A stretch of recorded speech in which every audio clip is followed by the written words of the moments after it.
Direct చేశారు, మన ముందుకు తీసుకొస్తున్నారు. కోడ్ డైరెక్టర్ బోన్లోకి రాబోతున్నారు ఫస్ట్. చాలాసార్లు వెళ్ళానండి షూటింగ్లో, షూట్లో చాలాసార్లు వెళ్ళానండి అంటే రాసేసేవాళ్ళు వాళ్ళు. ఓకే, షూట్లో కోడ్ గురించి చాలా చెప్పాలని ఉంది, చెప్పాలి కూడా. But we have number of events కాబట్టి మాట్లాడదాం. బట్ పర్టికులర్లీ ఇది ప్రెస్ మీట్ కాబట్టి సారీ, గుడ్ ఈవినింగ్ ఆల్. మర్చిపోయాను, అంతా అయిపోయాక చెప్పారు, పర్వాలేదండి. ఉంటుంది కదండి నర్వస్నెస్, ఫస్ట్ టైం డెబ్యూటెంట్ అయితే. కాంట్ ఆస్క్ ఫర్ మోర్ అండి, can't ask for a better debut than this. నానిగారు ప్రొడక్షన్ అంటే వాల్ పోస్టర్ సినిమాలో ఇప్పటివరకు అన్ని సక్సెస్లే వచ్చినాయి, సక్సెస్ఫుల్ ఫిల్మ్స్ చేశారు. అట్లాంటి ఒక సక్సెస్ఫుల్ ఫిల్మే డెలివర్ చేయాలి నేను కూడా. దిస్ ఈజ్ అ రెస్పాన్సిబిలిటీ అండి. Thank you for believing in me sir. నేను ఇందాక చెప్పినట్టు ప్రతి ప్రొడక్షన్ హౌస్లో 2 క్వశ్చన్స్ ఉంటాయి కథ చెప్పడానికి వెళ్ళంగానే. ఎక్కడ పని చేసావు, ఎంతసేపు చెప్తామని. అవి అడగకుండా కథ విన్నారు అని. అండ్ దానికన్నా ఇంకోటి ఏంటంటే, ప్రొడ్యూస్ చేయాలంటే బోల్డ్ లెక్కలు ఉంటాయండి. సినిమాలో హీరో ఎవరు, అతని మార్కెట్ ఎంత కలెక్ట్ చేస్తుంది, ఇట్లాంటి లెక్కలతో పాటు ఇంకా చాలా కాంప్లికేటెడ్ విషయాలు ఉంటాయి ఈ స్క్రిప్ట్లో. అంటే దర్శి హీరో అయినప్పటికీ కూడా అతని సినిమా రన్ టైంలో చాలాసేపు, అంటే ఒక 45-50 మినిట్స్ అతను ఉండడు సినిమాలో. వీళ్ళు ఉంటారు చిన్నపిల్లలు. అంటే ప్రొడ్యూసర్గా లెక్కలు క్యాలిక్యులేట్ చేస్తే హీరో ఇంతసేపు లేకుండా సినిమా అంటే ఎలా నిలబడుతుంది, ఇట్లాంటి క్వశ్చన్స్, డౌట్స్ ఇవన్నీ ఉంటాయి. ఒక్క క్వశ్చన్ అడగకుండా స్క్రిప్ట్ని బిలీవ్ చేసి సినిమా చేశారు. All thanks to you sir,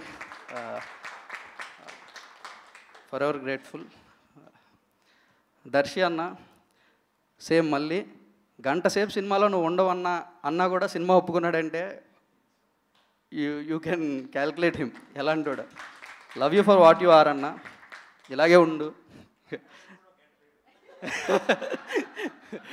ఆయన అన్న సినిమా ఎవరిది అంటే నానిగారిది అంటారు సార్, దర్శిది కాదుగా. పర్లే, ఇక్కడ సినిమా దర్శిది, కానీ అతను ఉండడు ఒక గంట.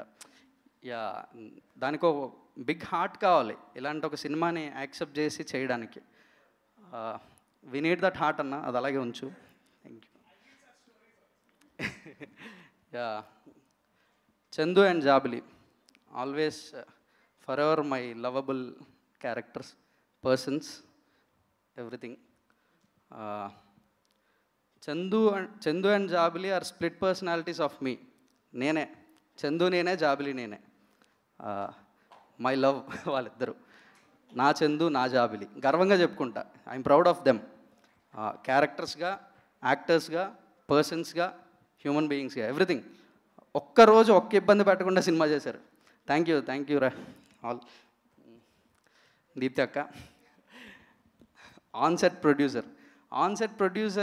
ప్రొడ్యూసర్ సెట్లో వచ్చి కూర్చున్నారని అంటే ఒక తెలియని ఇన్ఫీరియారిటీయో లేదా ఏదో ఒకటి ఉంటుంది. అరే ప్రొడ్యూసర్ సెట్లో ఉన్నారని. నాకు దీప్తి గారు సెట్లోనే ఉంటారు, కానీ ఒక ఆడియన్స్ సెట్లో ఉన్నట్టు ఉంటుంది. జగదీష్, ఇది ఇంకో షాట్ ఇట్లా ఏమైనా చేస్తే కూడా బాగుంటుందేమో చూడు, పర్లేదు, కొంచెం కాల్ షీట్ గురించి ఆలోచించద్దు, యాక్టర్స్ డేట్ పెరుగుతుందేమో అని ఆలోచించద్దు. ఇవేం అంటే ఒక ప్రొడ్యూసర్ సెట్లో ఉన్నారనే భయం లేదు నాకు. ఏ రోజు భయపడలేదు. అరే ఆవిడున్నారు, మనం ఇప్పుడు ఇది చేయొచ్చా చేయకూడదా, ఇట్లాంటివి లేకుండా అంత ధైర్యంగా సినిమాగా చేసుకోగలిగాను అంటే you can think what kind of a producer she is. Thank you అక్క. ఇంకా నేను చెప్పడానికి చాలామంది ఉన్నారు, టైం సరిపోదేమో అని భయం ఉంది. My team, writing team, Karthik and Vamsi. Day 1 ఒక 2 లైన్స్ ఐడియాగా ఉన్న రోజు నుంచి ఉన్నారు నాతో. Thank you guys.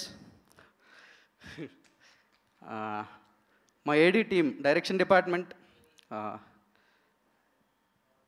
వాళ్ళు డైరెక్టర్స్ ఈ సినిమాకి నాకన్నా ఎక్కువ. నేను జస్ట్ అన్నీ చూసి డిసైడ్ చేయడమే, ఇది బాగుంది, ఇది బాగాలేదు. బట్ బాగుందా బాగాలేదా అని తీసుకెళ్ళాలి కదా. ఫస్ట్ తీసుకెళ్ళడానికి ఒక రీసెర్చ్, ఒక హోంవర్క్ అంతా వాళ్ళే చేశారు. They are the directors of this film. పేరు నాది, ఊరు వాళ్ళది. Thank you. ఇంకేం చెప్పాలో నాకు తెలియదండి, సారీ. మనకి ప్రీ రిలీజ్ ఈవెంట్ కూడా ఉంది కాబట్టి మనం అప్పుడు కవర్ చేసేద్దాం అండి మిగతా వాళ్ళందరినీ. ఇప్పుడు కూడా ఏం చెప్పాలో అయ్యయ్యో కాదు, నేనైతే ఒకటి చెప్పాలనుకున్నాను. నాకైతే అది తెలుసు. ఎవరో ఇంత క్వశ్చన్ అడిగారు అనమాట, అంటే కోర్ట్ హాల్ డ్రామాకి రిఫరెన్సెస్ ఏదైనా ఉన్నాయని. ఐ థింక్ March 14 తర్వాత తెలుగులో ఎవరైనా తీయాలంటే రెఫరెన్స్ కోర్ట్ అవుతుందని అనుకుంటున్నాను నేనైతే. ఆల్ ద వెరీ బెస్ట్ అండి. సో నా ఐ రిక్వెస్ట్, ఇప్పటికీ ఆయన చూస్తుంటే నాకు